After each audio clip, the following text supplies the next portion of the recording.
Good afternoon, everyone, and welcome to the sixth and last of the 2012 Responsible Travel and Tourism Forum webinars. Jacqueline Cunell, and on behalf of Baxter Travel Media, we would like to thank Air Canada, Delta Chelsea Hotel, and the Ted Rogers School of Management at Ryerson University for their support as the 2012 webinar series sponsors.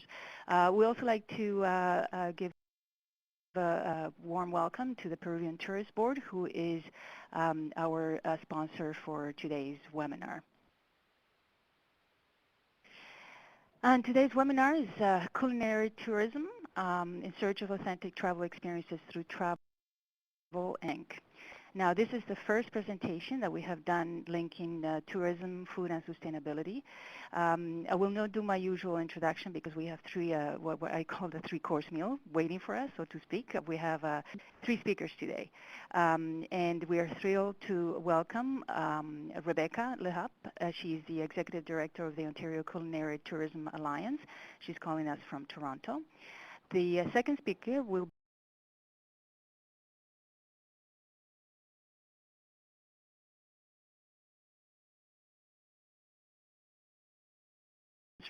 the Peruvian Tourist Board, and which is represented by Karina Oliva, and she's the Canadian Market Specialist, and she is calling us from beautiful Lima. The three presentations should take us to about 10 to 1, more or less, Toronto time, and then we will have some Q&As. Please type your questions as they come up. Tell us who they're for, and then I will moderate the session, compile them, cluster them by themes if necessary, and then address them for you. So, welcome, Rebecca. Your turn now. Oh, well, thank you very much, Jacqueline. It's a pleasure to be part of such a wonderful group of speakers today, and thank you to your series sponsors for having us. I just see my presentation coming up on the screen, so without further ado, I will take you through our presentation for Ontario Culinary Tourism Alliance. And today we're going to talk to you a bit about not only the value of culinary tourism in terms of crunching the numbers, but we will also speak about what our organization does as a service to the culinary tourism value chain and sector here in the province, both helping out all of the businesses along the culinary tourism value chain, so from growers and producers to chefs and restaurateurs to festival and event organizers, media, and educators. But without further ado, I'll start on my presentation and note that there is only one thing every tourist has in common, and that's list of whether they're 24 years old or 74 years old, whether they're traveling because they're an outdoor adventurer or whether they're a history buff. The reality is that every tourist eats at least once a day and more than likely 3 times a day. And in some cases, if they're true foodies, they will eat even 5, 6 times a day depending on what's put in front of them. So eating is one of the few travel activities that engages all 5 of the senses. The International Culinary Tourism Association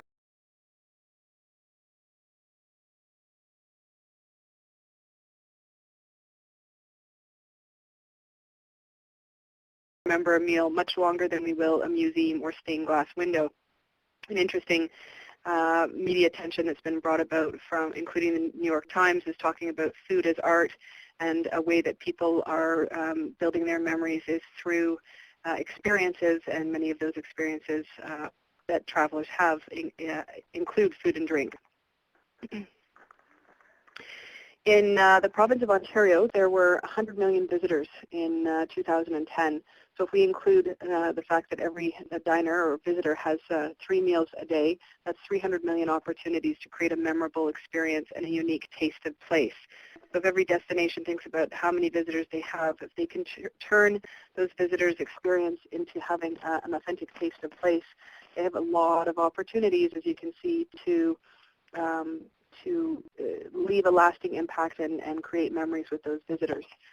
So one of the things, just moving to give the audience today a definition of culinary tourism as we perceive it here in the province, and certainly is aligned to many international standards, is that culinary tourism, which is often now being also referred to as food tourism, is any tourism experience in which one learns about, appreciates, and or consumes food and drink that reflects a local, regional, or national cuisine that reflects the heritage of a destination, the culture of a destination, and traditions or culinary techniques that are utilized by that destination and the culture in that destination.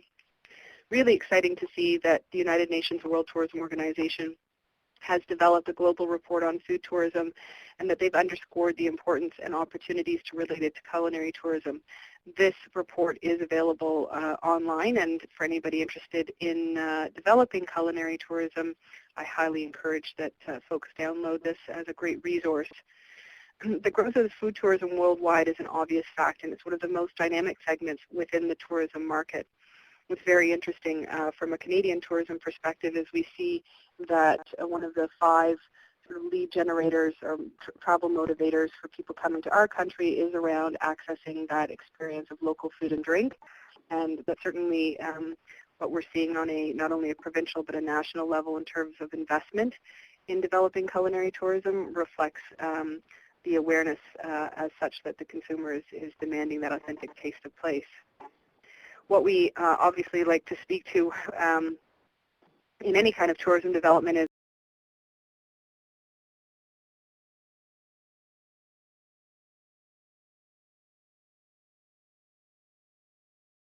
a provincial marketing level is, what's that return on investment for developing culinary tourism? And ultimately, we've put this together to show folks that by developing culinary tourism, we can show them that return.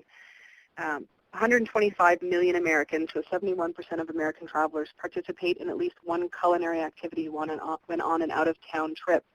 And pursuing such an activity was one of the most sought-after activities and of most importance to them. This is actually coming from our TAMS, the Travel Activities and Motivation Survey that was conducted by our Ministry of Tourism in the province of Ontario. What we like to see is what's happening on an international level, and recent article that was put out by the editor of Bon Appetit magazine named the culinary elements of Vegas as the fastest growing revenue generator for Las Vegas. So they recognize the power of culinary tourism as a primary travel motivator, and they've created the celebrity chef culture, which has attracted travelers to their destination, which is in a desert.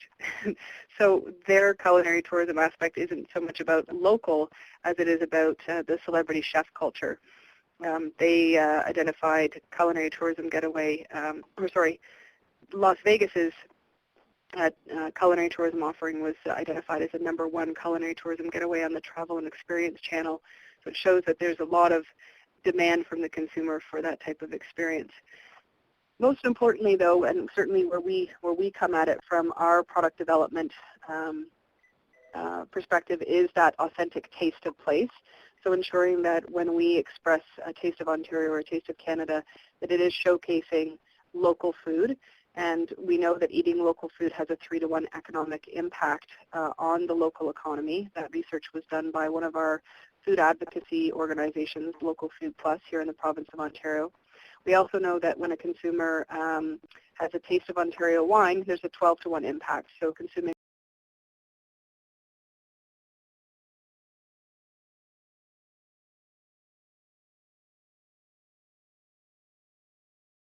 and they spend 40% more on accommodations, and that study actually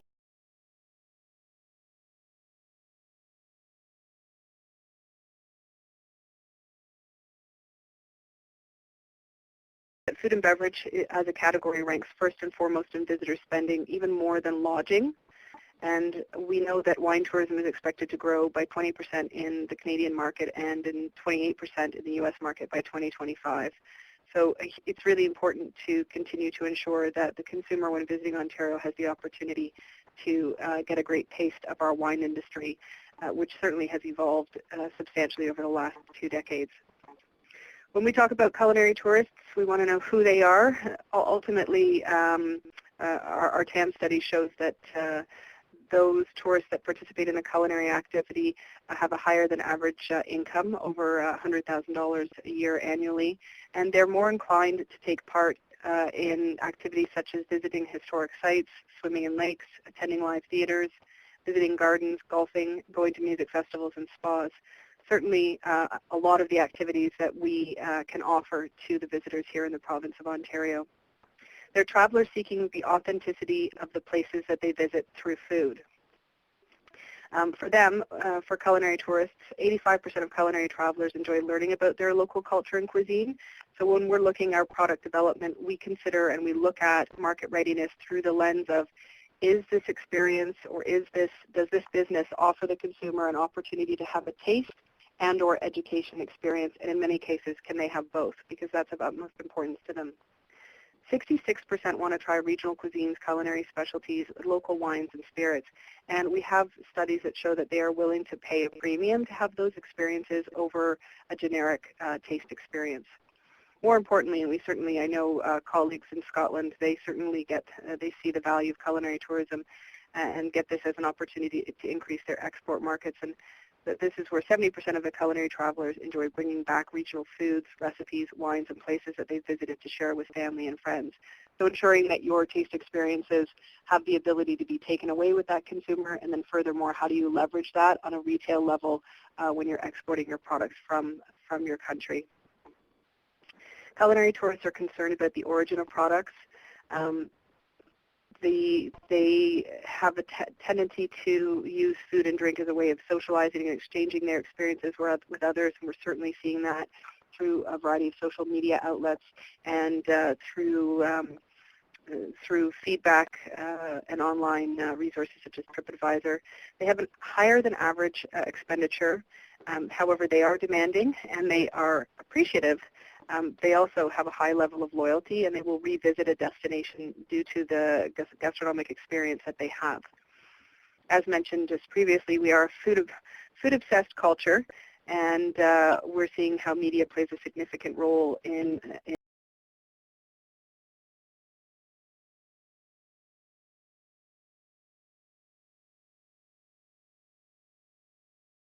experience food and drink. It's interesting, this is USA's Today, where they have a feature session on culinary getaways, and they note that their readers are food obsessed and that they're planning their trips around their meals. CNN, that there's a growing taste for culinary travel, and that when you travel through the world exploring food, you get this interesting window about a culture and the environment. And this is my favorite line out of this entire presentation: food is the bridge between the land and the culture. Or just showed a few examples of the growing number of TV shows that are building on travel-motivated culinary experiences, many of which are not actually housed on the Food Network. They're on Travel Network. There's no better way to understand another culture than by indulging in their food, and that's the idea behind TV shows like Have Fork Will Travel, or that classic all-American road trip-driven Diners, Drive-Ins, and Dives. We now actually have a Canadian program that's focused on eating locally and destination dining, and that's You've Got to Eat Here. We also see that celebrities are the new chef. We just recently had Jamie Oliver over to Toronto, where he performed to sold-out crowds at our concert hall, and he mixes his cooking with his entertaining. More importantly, I think we are also seeing that farmers are becoming the new celebrities as well, and a number of initiatives that are celebrating our farmers and our agricultural community, which are equally as important. Digital and social media, there's obviously the growing scene where consumers research and share their love of food. That word of mouth on steroids, if you will. Social media gives the consumer an opportunity to learn about and actually design their own trip long before they get to a destination. And in fact, they can often arrive at a place and know more about your food culture than maybe even you know yourself. There is a hunger for food apps, eating and tweeting, Instagram, Pinterest, and we actually came across this interesting one called Alpha Meals. It's an app for men where they photograph and map their favorite manly meals around the world. So certainly culinary tourism is not specific to a female audience. What we're also seeing is that large business operators are developing rewards and programs specific to culinary tourists. One example is the Starwood Preferred Guest, and they've noted that culinary tourism is one of the most robust areas of tourism growth across all demographics, so they're recognizing more of the psychographic approach to catering to culinary tourists, and they note that foodies are passionate and have the potential to be strong advocates of the Starwood brand. We've seen some incredible programming that gives that behind-the-scenes experience to the consumer through the Visa Infinity Dining Series, where they offer cardholders one-of-a-kind experiences that will both tempt and delight. And we know that the programs they put together in partnership with the wine country of Ontario this year have been extremely successful. All of them have sold out. In terms of culinary tourism leadership, the International Culinary Tourism Association, which recently rebranded to the World Food Travel Association, has identified Ontario as one of the 3 worldwide leaders in developing culinary tourism. And this is primarily based on the activity that we have in community development, education development, and promotion, with sort of our key drivers being around local and sustainable, which are important to the culinary tourist on a global level. Over a third of tourism spending is devoted to food, and the cuisine of the destination is an aspect of utmost importance in the holiday experience, and this again comes from the UN World Tourism Organization's Food Tourism Report. What we think is really important as we will continue to work with stakeholders both in Ontario nationally and internationally is to understand that culinary tourism actually touches on a variety of other niche tourism development, and certainly in many cases can actually help to enhance those experiences and furthermore increase the spend from the tourists. So whether somebody's traveling as for sports tourism, cultural tourism, horticultural tourism, adventure tourism, etc., again, the one thing that all tourists have in common is they eat 3 times a day. These are just a few of our success stories in Ontario. Savour Stratford has done a remarkable job in developing their Savour Stratford annual event. They've done programming and product development, including the Chocolate Trail. They've recently launched their Bacon and Ale Trail. The folks up at the Blue Mountain, Village of Blue Mountain, which is in the Collingwood area, have developed the Apple Pie Trail, a highly successful self-guided tour of the area, which is one of the largest growing apple regions in the province. And the folks at Savour Elgin created a great program to direct consumers through their destination through a taste of place. We have defined and look at the criteria for success in any destination that we're working with through these 10 key elements, and we work with communities, again, across the province and with our clients around the world in sort of making sure that they have all of these elements in place. I will note that without leadership, it is very difficult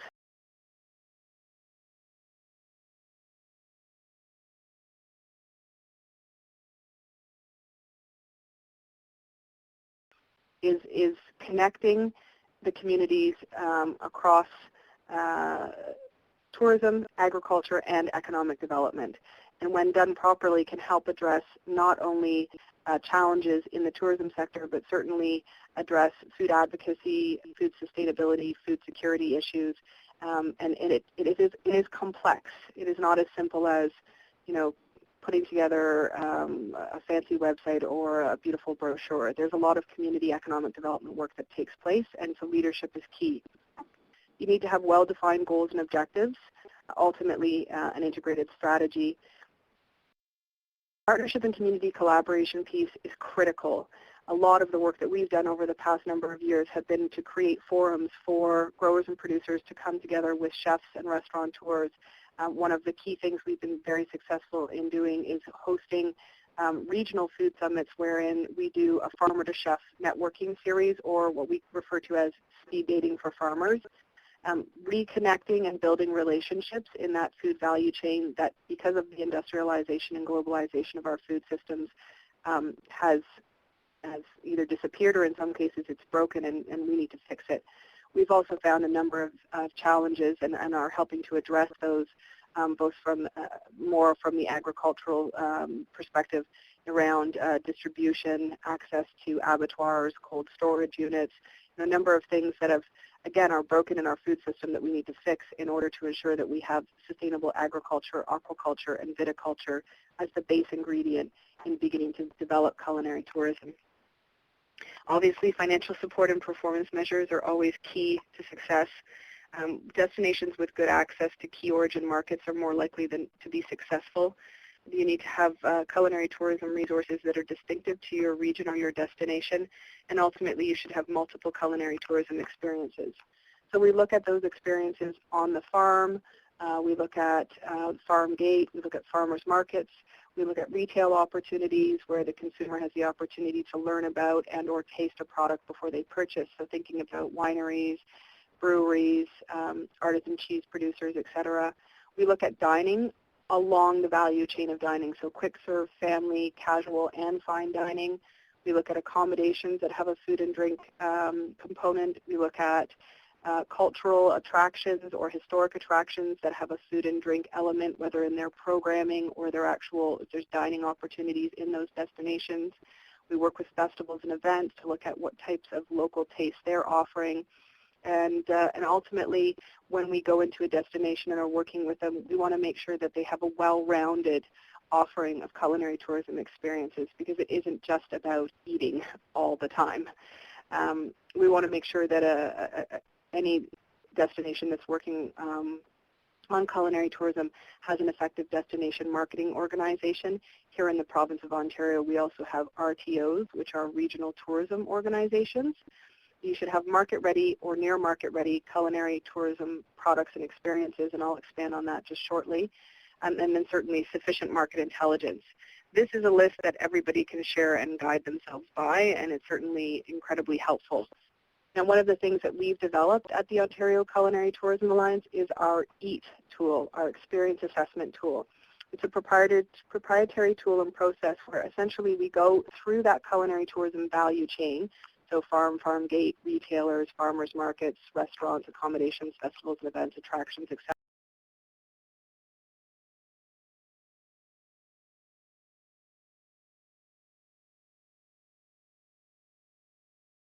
A search engine and mapping tool. So we tag every business with their unique taste and flavor, and then ultimately that mapping tool allows us from a business-to-business perspective, help us to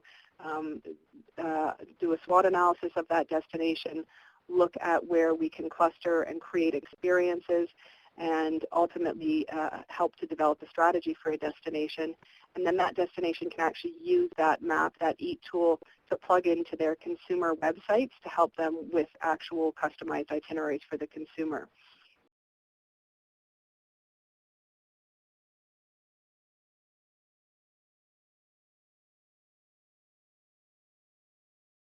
A supporter or a follower. So basically it helps us determine whether they're not market ready, near market ready, or in fact actually they're champions and they can compete on an international level.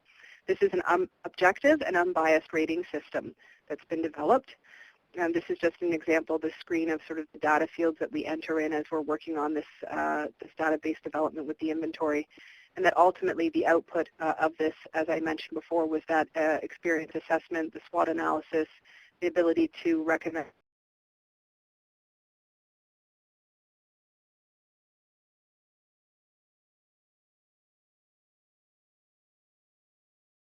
search capabilities, again, which can have both a B2B element and a consumer element. So certainly very valuable to the destinations we work with. All of our clients, when they work with us on this program, receive a 1-year license. And it's just the next screen an example of how the interactive map works to showcase those variety of different stakeholders in a destination by type, by taste, etc.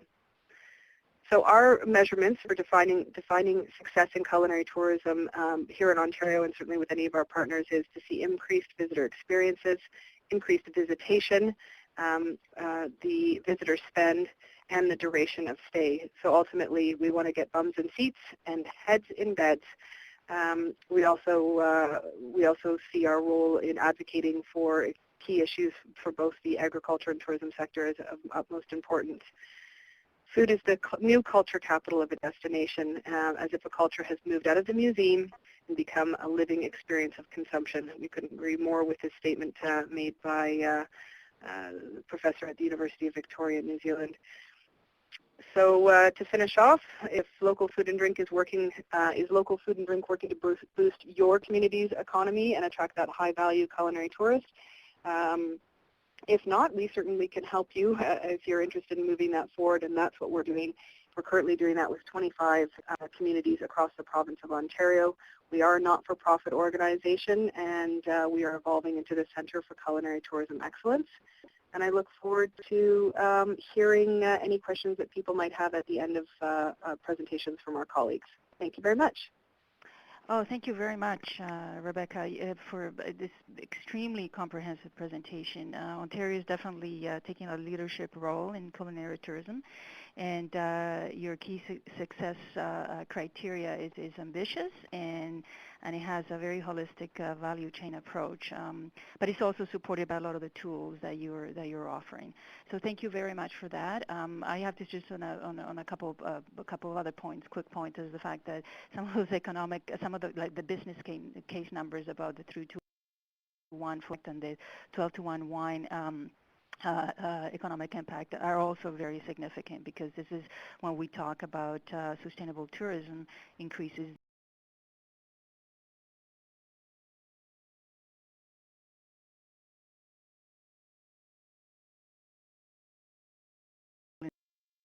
tourism is going to bring to that. So thank you very much for that. And so we now have Martina, and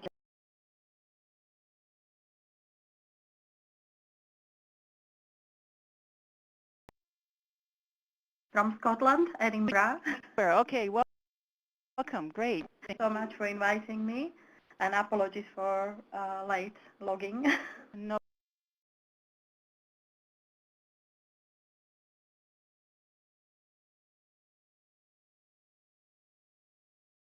Because myself, like many other of you, I enjoy food a lot. So my name is Martina, and I'm responsible for marketing activities of Visit Scotland in Canada. In today's presentation, I will briefly introduce Visit Scotland and explain why sustainable tourism practice is so extremely important to our country. Then I will talk about how Visit Scotland manages quality of visitor culinary experiences via implementation of a variety of quality assurance schemes and present a number of relevant case studies. Further, I will talk about Visit Scotland's marketing activities and demonstrate how food and drink create the integral part. The last section will be of interest to tour operators wanting to include new Scottish product in their itineraries, respectively enhance their existing programs, or travel agents who may want to wish to improve their Scotland knowledge. Visit Scotland is the national tourist organisation for Scotland and exists to market Scotland as a quality destination, both at home and overseas, to both the leisure and business tourism markets. We work closely with individual businesses, public agencies, and local authorities and other tourism stakeholders to maximize the economic benefits of tourism to Scotland. Tourism is of great importance to the Scottish economy. It employs around 270,000 people and contributes £11 billion annually to the Scottish economy. This table shows leading overseas markets for Scotland in terms of numbers of overnight stays and their spend. International visitors are important to the success of Scottish tourism, while UK and domestic visitors represent the lion's share of visitors' numbers to Scotland. International visitors punch above their weight in delivering longer stays and higher yields. In a recent Visit Scotland study, the top two factors people stated as important when choosing Scotland as a destination were the scenery and the nature and wildlife, which is not surprising. It is therefore crucial that everyone involved in Scottish tourism needs to do their bit to make sure these assets are still as perfect to enjoy in years to come, because it safeguards the very assets on which tourism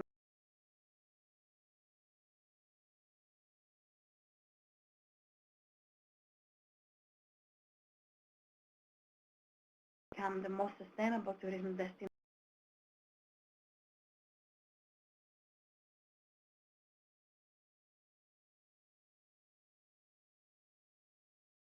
sustainable. But what does it mean in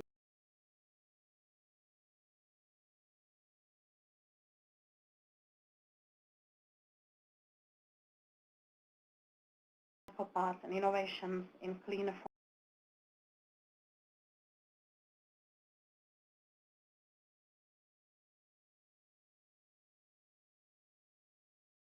that are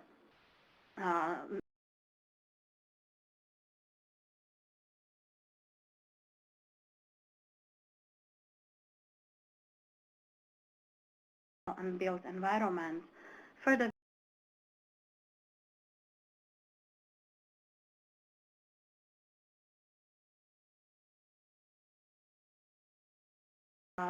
providers which encourage them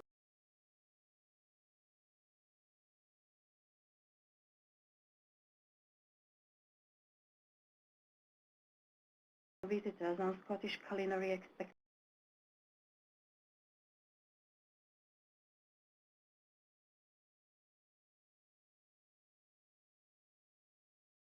74% of international visitors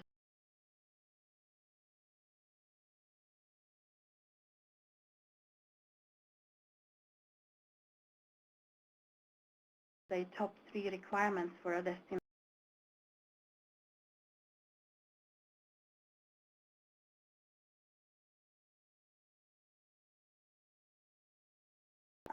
Not surprisingly, with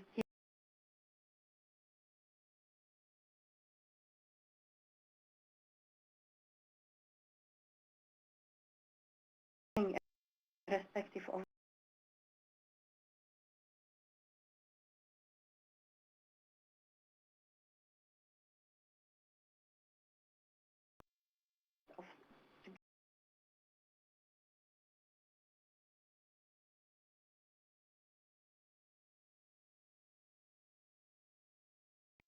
or crunchy rough oat cake.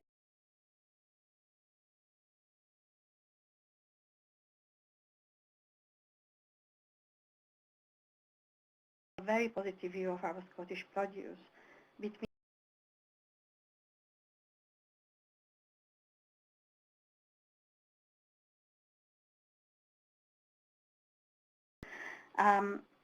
our natural foods have a fantastic reputation, and our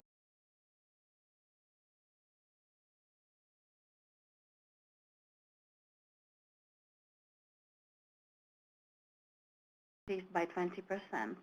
However, as identified earlier,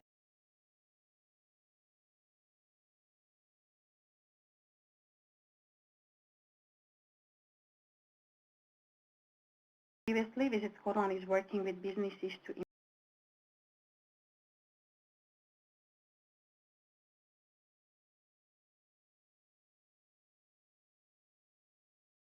eat, and it's mainly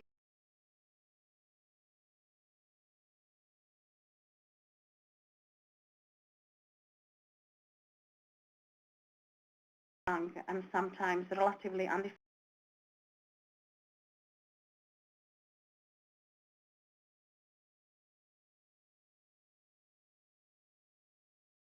aim is to raise the profile of Scottish food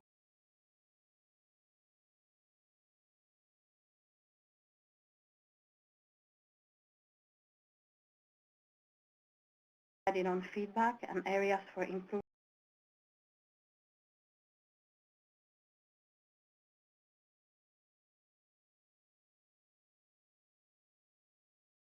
award. They must demonstrate outstanding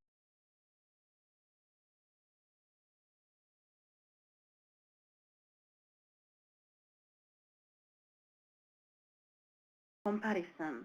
They are inevitably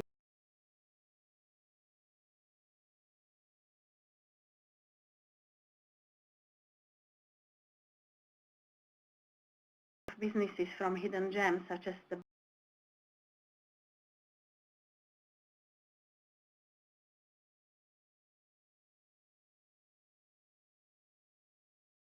conceals a passion for excellent food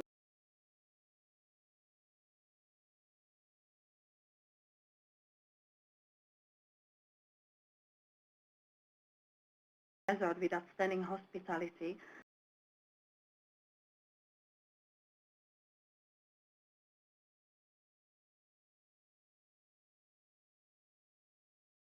From Visit Scotland, and it helps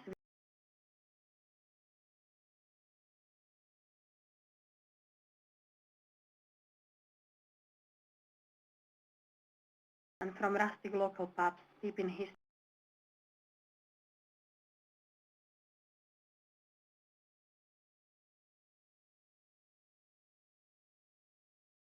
are traditionally styled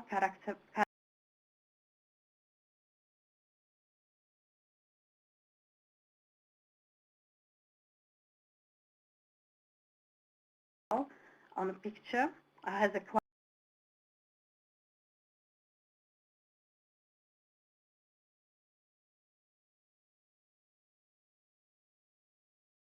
or lightness.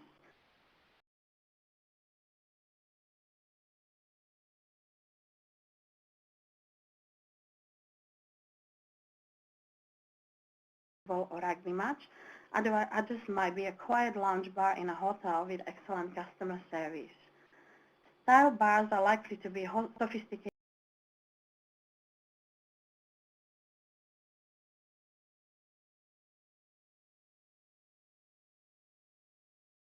with most popular and unique venues located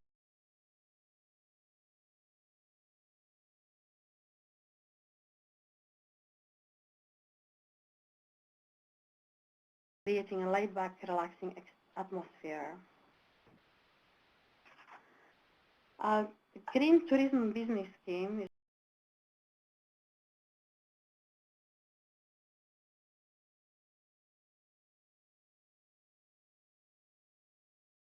a scheme for the UK.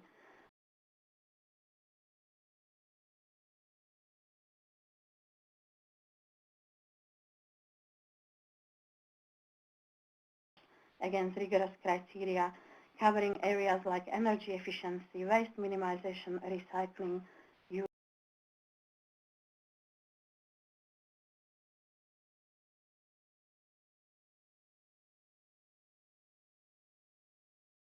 They offer luxury 5-star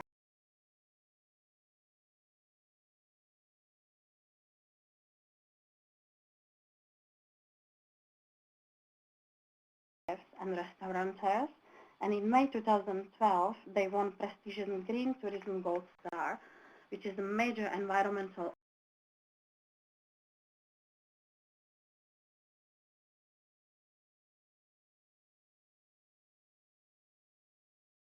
them so special.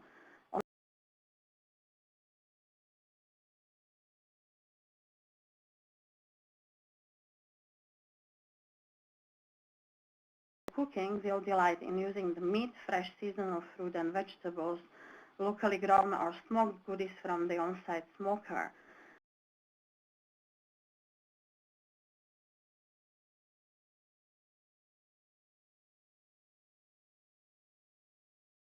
Available throughout the year, they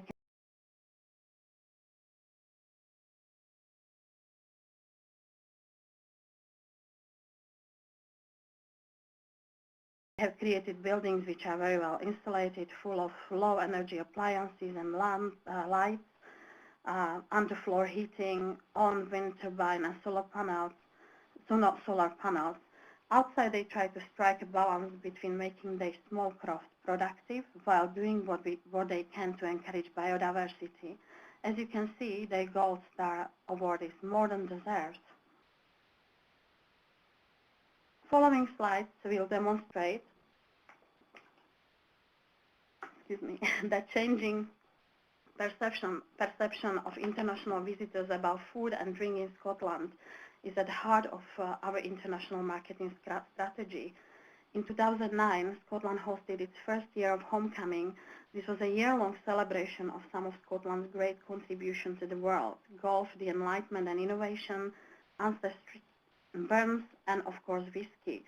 Our activities focused on attracting those with Scottish roots or those who have affinity with Scotland to visit the country, and it was a great success, influencing an additional 95,000 visitors to travel to Scotland and generating 53.7 million in additional tourism revenue, and a major boost to the tourism and events industries in what was a very difficult year for global tourism. In order to sustain the momentum from Homecoming Scotland as we build up to another homecoming year, starting in 2014, the Scottish Government has dedicated the interim years to showcasing some of Scotland's greatest assets. Our focus still continues to be a portfolio of brands, touring, golf and ancestral. Within these, however, we will be delivering these particular themes. You can see on your screens in 2011, 2010, 2000, we focused on food and drink. 2011, Active Scotland, Creative Scotland 2012, and Natural Scotland 2013. And these years will culminate in the second homecoming in 2014, and you are all very warmly invited to start planning your next trip to Scotland. I will talk a little bit briefly about each of these years. Food and Drink showcase the best of Scotland produce and show the excellent dining experiences that visitors can have throughout the country, excellent foodie events and festivals, as well as finding out about where our great produce is cultivated and created. In 2011, Scotland provides one of the best landscapes in the Northern Hemisphere for outdoors activities, and during this year we ensured that this was brought to the fore. And how Food and Drink fits into this year? Well, there is nothing better than a good pint. I hope you agree with me, especially when you are well and truly earned it after a day-long hike. There are a number of off-the-beaten-track drinking pubs that are perfect for thirsty or hungry cyclists, walkers. Take this amazing place you can see in front of you, the Old Forge in Knoydart, with no roads in or out, an 18-mile hike over Munro.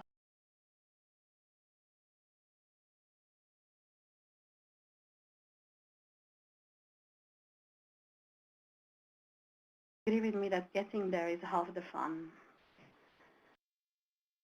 Scotland is home to a fantastic range of creativity from our world-famous festivals and literary scene to our stunning architecture.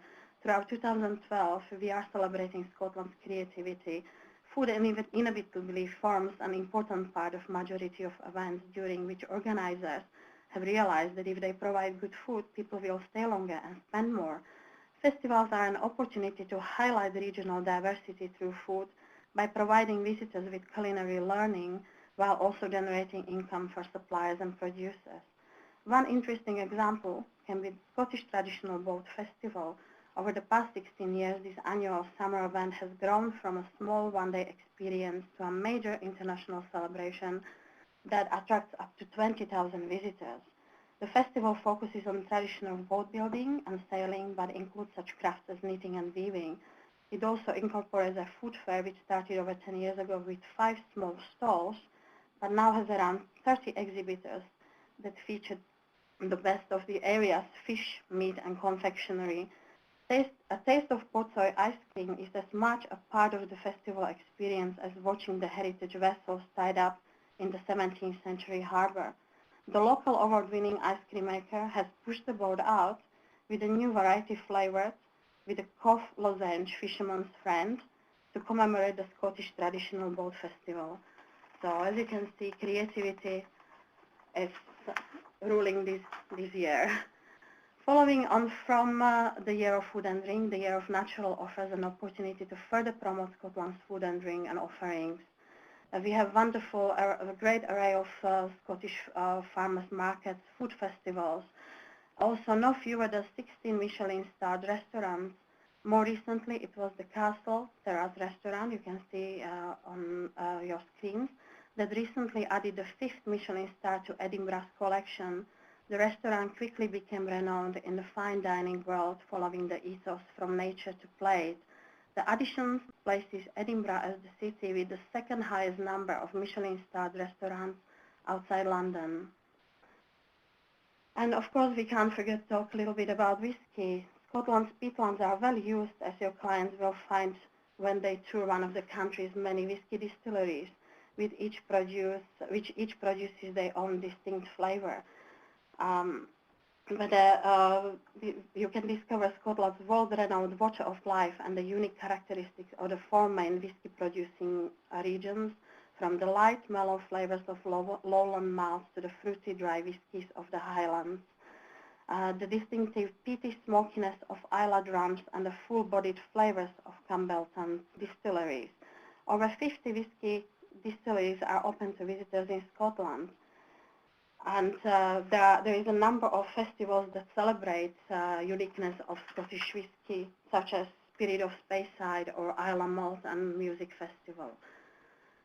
So that concludes part where I talk about landscape of Scottish food and drink. And here in front of you, you can see our Visit Scotland's travel trade website. which is an excellent tool for operators either enhancing their product or learning from new information. We have a travel section for travel trade products, a toolkit where you can find downloadable itineraries, videos, or image bank, or what's on if you're looking to enhance your Scottish itinerary. For agents who are looking to improve their Scottish product knowledge, we have developed Scots Agent products, and I would encourage all of you to sign up and complete all 6 seminars. For tour operators, we have another great opportunity. In April in Glasgow, we are organizing our annual B2B event, Visit Scotland Expo, and you are all very, very warmly welcome to register, and we will be in touch with you to confirm.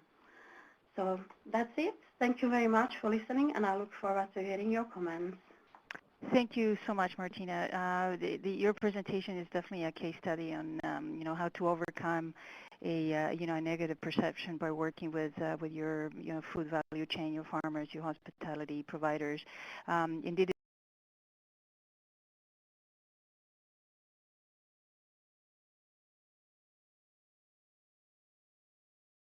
I just wanted to reinforce that. And yes. So thank you very much. Now we have Karina, and we go all the way across the Atlantic and down to the South American continent where I come from. I'm Peruvian, but I definitely feel a kinship very much with our fellow South Americans. Welcome, Karina. Thank you very much, Jacqueline. Hello, everyone. Well, today I'm going to focus about the destination and the activities you can do regarding the Peruvian gastronomy. So I'll start by giving you a general view of Peru, intersected by rivers. The highlands represent 28% of the territory, and it is dominated by the mountain range that runs parallel to the Pacific Ocean. And the Amazon rainforest with almost 60% of the territory, and it is the richest and most diverse tropical rainforest and one of the great natural reserves on the planet. Now, Peru is a destination that can be visited year-round. The north coast is sunny and dry all year long. The central and southern coast is temperate with no rains, but it is humid. The summertime is from December to March. Now, about the highlands. In the highlands, the dry season goes from April to November with sunny days, so a shirt and a light jacket would do. And at night, when the temperature drops, then you will need a warm jacket, of course. The rain season goes from December to March with frequent rain showers, but the sun always shines afterwards. And the rainforest has a tropical climate with high humidity along the year and a rainy season from November to March. The dry season in the rainforest is from April to October. So as you will probably be visiting all 3 regions, we recommend you to bring clothes for all climates and dress in layers. Now, Peru is closer than you think.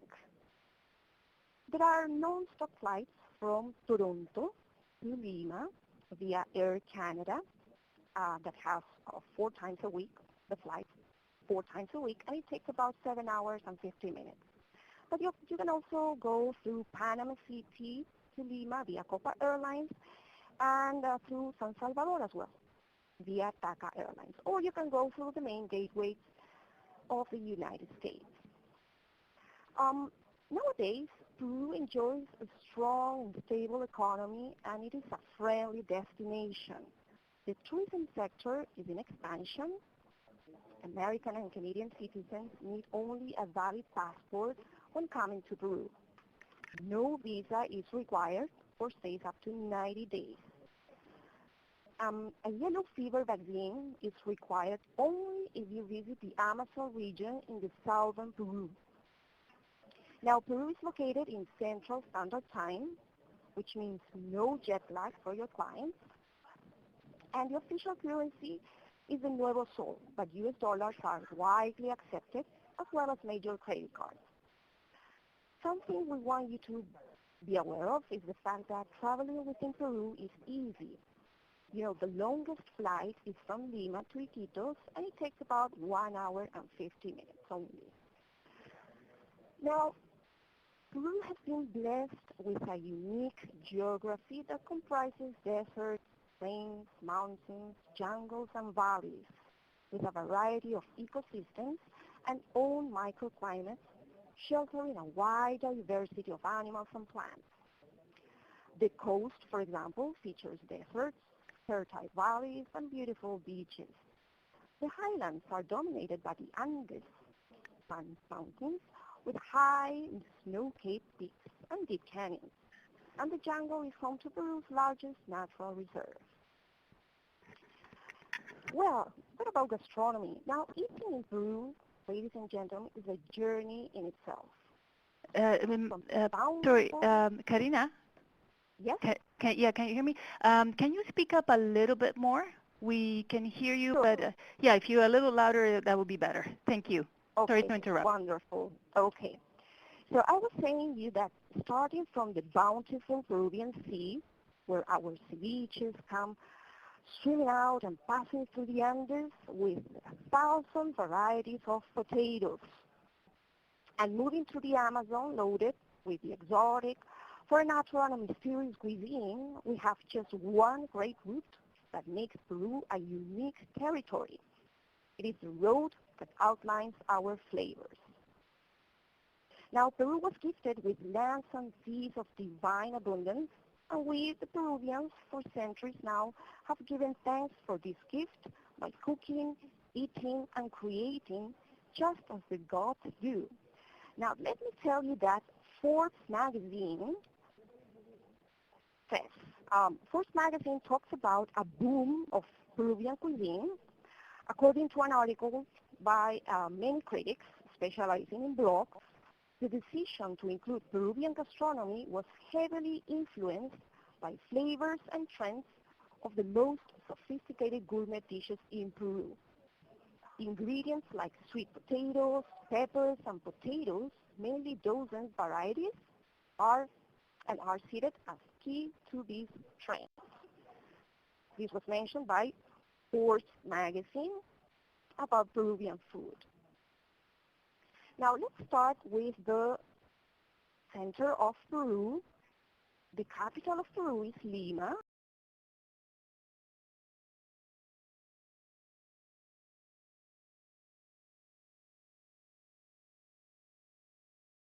Gourmet city.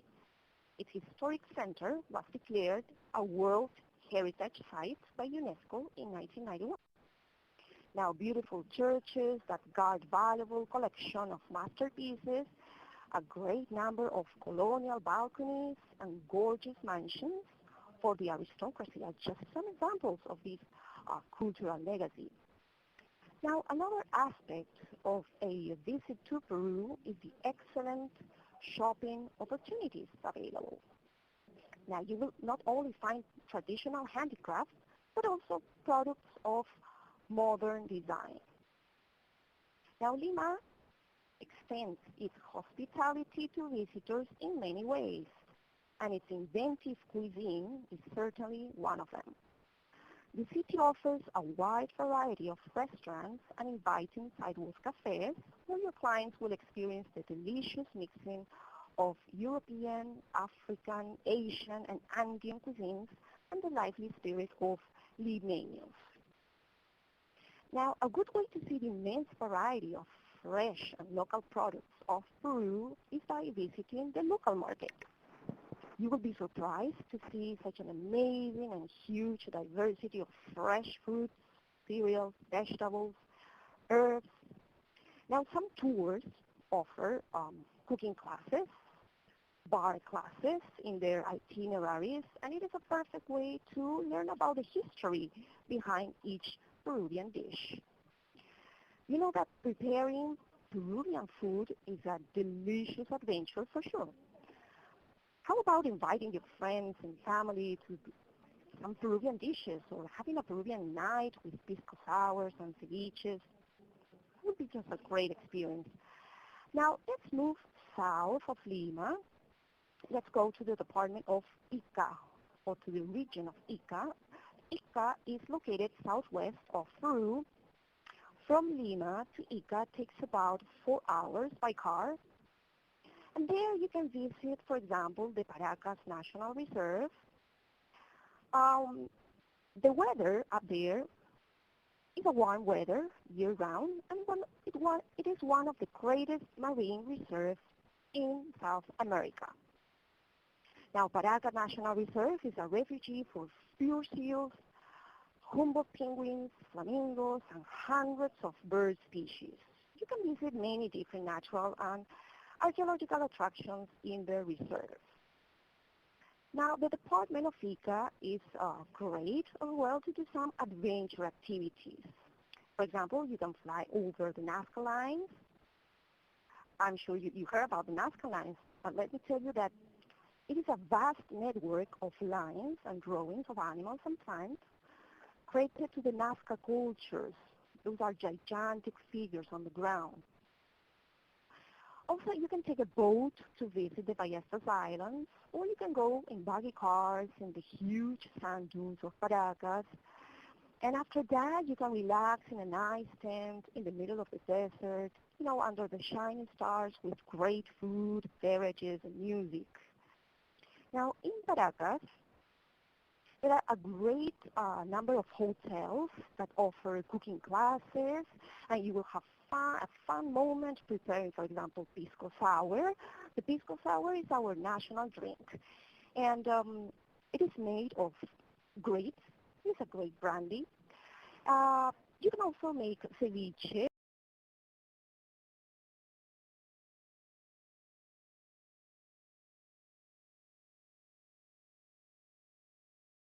Marinated in lime juice, onions, and hot pepper. It's just delicious. Now let's move to another region in the south called Arequipa. Arequipa, or the White City. It's called the White City because most of its constructions are made by volcanic stones. From Lima to Arequipa takes about 1 hour by air. And from the city of Arequipa to the Colca Valley, which is one of the main attractions in Arequipa, takes about 4 hours by car. Now, the Colca Valley is a highlight in Arequipa, forms a part of the South American tectonic plate, and this valley possesses a great diversity of flora and fauna. Now, in the Colca Valley boasts one of the deepest places on the planet, the Colca Canyon. You can watch condors flying around this area, and it's just like a great experience, the Colca Valley. The Colca Valley has become a paradise for adventure travelers since it is ideal for river rafting, trekking, mountain biking, among other sports. Now imagine having a breakfast with a magnificent view of the deepest canyon in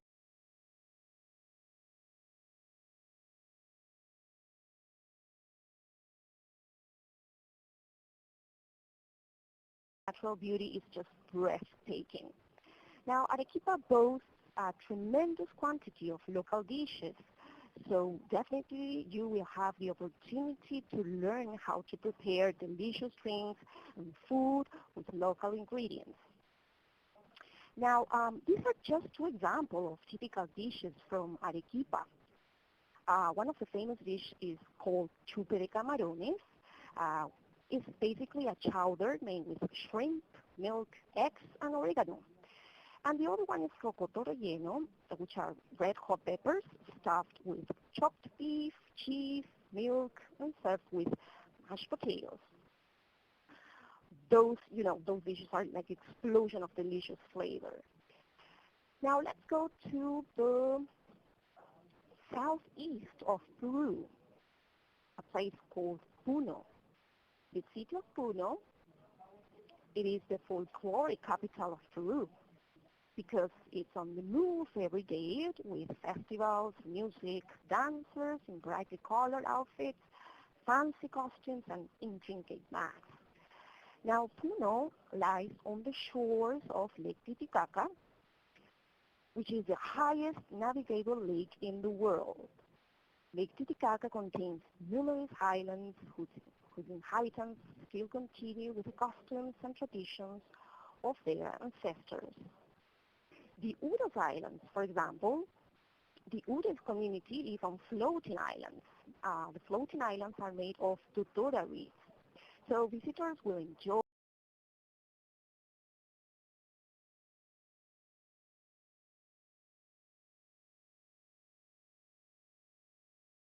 friendly communities. Now, there are great variety of accommodations in Puno, and some have a preferred view of Lake Titicaca. So you can enjoy your meals with such a magnificent view of Lake Titicaca and learn from local communities some of their traditional techniques of cooking, so it is an experience you will never forget. Now going north, let's go to the northern part of Peru. Peru has a lot of natural reserves and parks. Like for example, we have the Pacaya Samiria National Reserve. This park is located in the department of Loreto. The capital of Loreto is Iquitos. And from Lima to Iquitos, you can go by train in a 90-minute flight. So a huge biodiversity can be found at Pacaya Samiria. Like just to mention some numbers, there are like 102 types of mammals, especially monkeys, 69 species of reptiles, 269 fish species, and 1,024 species of wild and cultivated plants. So to get there, the shortest route is from Iquitos to Nauta, a small village over there by highway. It takes about 1 hour and 30 minutes to get to Nauta. And then you can take a boat or a cruise along the Amazon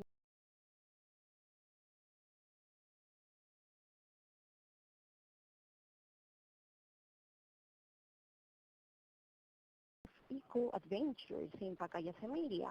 For example, they can do river cruising along the Amazon River, or bird watching, boat and canoe excursions, guided tours in virgin forests, fishing, night excursions, or visit to some native communities. Now, food in the Amazon is full of exotic delicacies. Like, for example, the palm tree heart salad is a delicious entree. Meats and plantains are ever present in the main dishes, like grilled banana plantains with deep-fried beef, served with chopped onions and dried meat, or stuffed bananas, which is a banana dub, stuffed with beef and peanuts.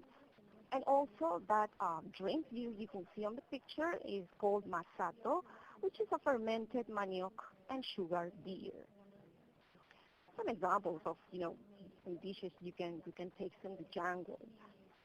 Now, let's go to Cusco.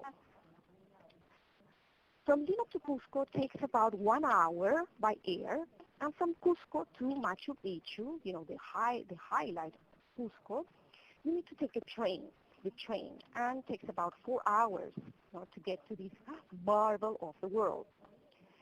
Now, Machu Picchu is a destination not only for culture lovers, but for nature lovers as well. The Machu Picchu Historic Sanctuary is home to more than 200 orchid varieties. And the best way to study orchids and at the same time take in the spectacular countryside is to hike the Inca Trail to Machu Picchu. So, as I said, you need to take a train to get to Machu Picchu. So along the way, you will be amazed by this spectacular scenery, and at the same time, you will enjoy exquisite meals aboard the train. So the trip is an unforgettable experience. And this is just an example of one of the trains that go to Machu Picchu, people having fun, eating great food and dancing. Absolutely fantastic. Now, this area is perfect for bird and butterfly watching, landscape contemplation, hiking, camping, trekking, guide tours, research studies, photography, filming, and much more.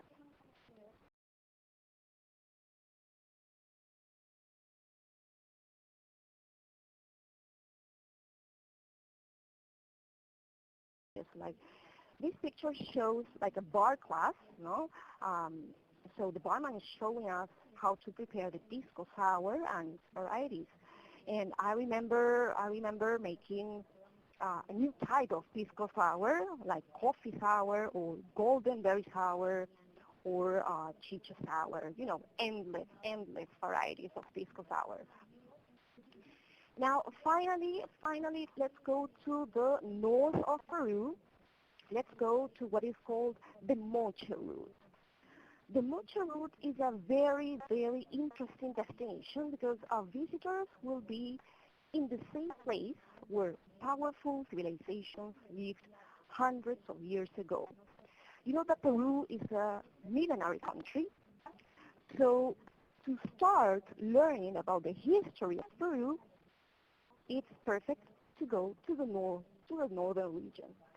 So the Moche route goes through La Libertad and Lambayeque, destinations that feature monumental sites, museums with exquisite gold jewels, amazing biodiversity, and friendly people. For example, in the region of La Libertad, you can visit Chan Chan. Chan Chan is the largest city in the Americas made entirely of adobe. You can see on your top right picture, that's Chan Chan. Now, before going to Lambayeque, let me tell you that north of Peru, it's not only for archaeological sites, no, but also it's a fantastic destination for beaches. Uh, Northern to the Lambayeque region, there's another region called Piura and also Tumbes, which are famous for the beaches up there. So it's a fantastic destination for water sport activities and surfer lovers as well.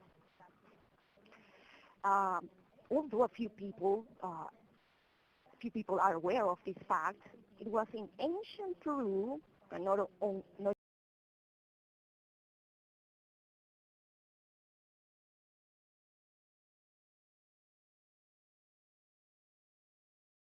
textiles and pottery dating back to the pre-Hispanic civilization. So the northern beaches are a surfer paradise for everyone. And the village of Chicama, for example, is famous for having the longest left-hand wave in the world. Now, let's move on to the region of Lambayeque. I was telling you, Lambayeque was the cradle of the Mochicas, who lived there between the 1st and 4th centuries AD, which makes Lambayeque one of the most interesting archaeological destinations in the country. It was in 1987 that the famous royal tombs of Sipan were discovered, and the burial remains of an important Mochica ruler. So this region is also famous for the dry forest. For example, Chaparri. Chaparri is an ecological reserve. It is ideal for nature lovers, and here the dry forest and the biodiversity they shelter are preserved. Visitors can see, for instance, the spectacled bear, pumas, hundreds of different kinds of birds, hummingbirds. So there are a great variety of birds, so it's a great destination for bird watchers.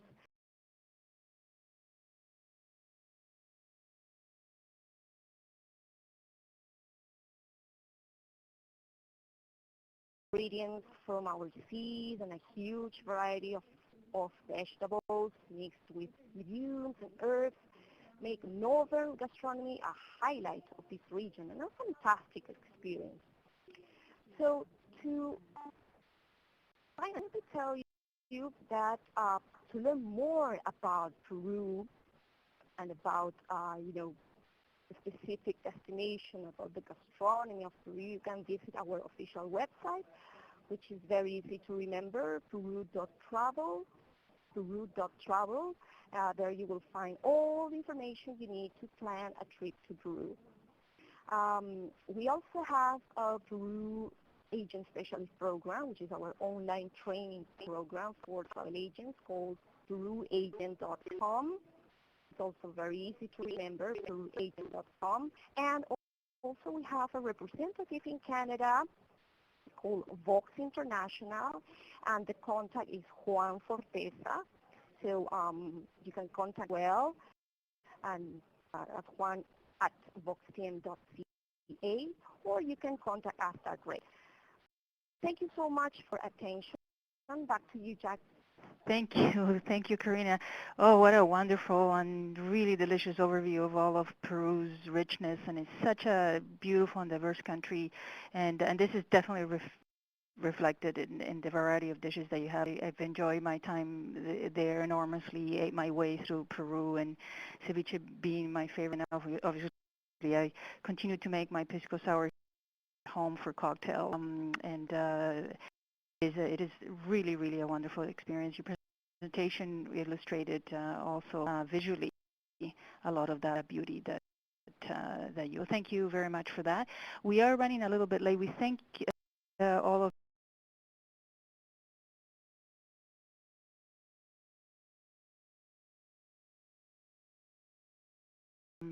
on the chat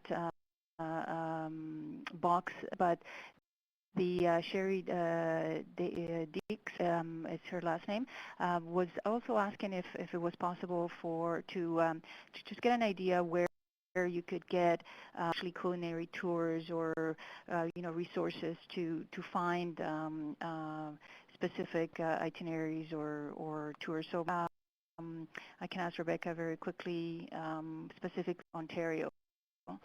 Um, are there operators that market culinary tours in Ontario?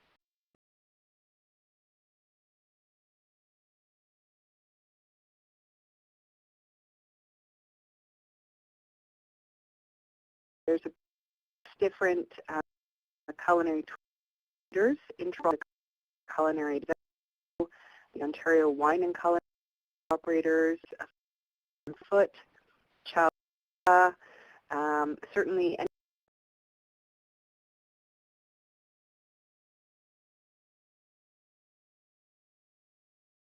on culinary.com, but they can all be found on our website.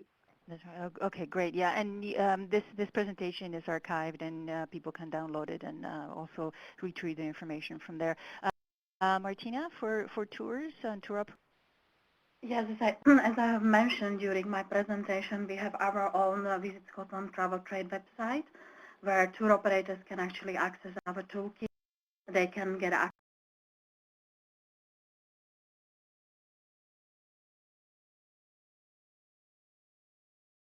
to the site, but certainly I'm the contact in the market, always get in touch with me, and I can always get with a specialized incoming tour operator. We have a bank of itineraries saved on the same website. Tour operators are welcome to download it, use it, adapt it to their needs. And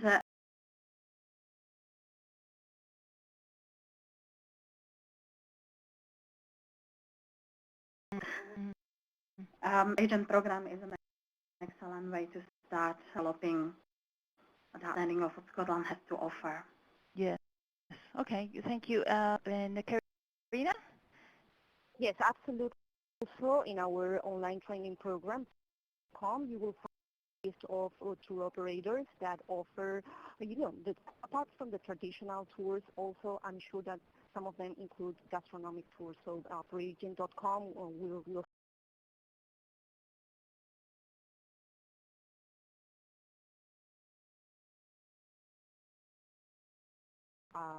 from Peru, the official tourism board. Okay, that's great. Also, Nadine Nelson had asked about suggestions and proven strategies to develop underdeveloped markets in culinary tourism, and she gives Caribbean, Africa, and Latin America some, as an example, areas that are not as familiar, obviously, as Europe maybe. And I guess my suggestion for Nadine may be to get in touch with any of the three of you, but also Rebecca has in her presentation shown a lot of tools that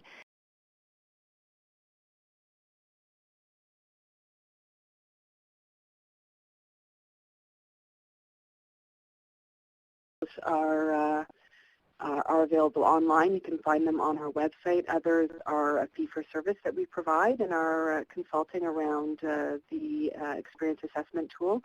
But certainly happy to provide direction or support to anybody who reaches out to me. My email and phone number information is on the presentation. Okay, that's great. Well, thank you, everyone. I have to make a confession. One of those foodies. Travel for food specifically, go to Michelin-rated restaurants in Europe and North America and Latin America where I find them. And so this has been an absolute pleasure for me to put together. And so I want to thank the speakers, also all the presenters who have stuck with us and for an additional 17 minutes. And also a special thanks to those who have very faithfully attended all the 6 sessions. Now, if you haven't done the full 6 sessions,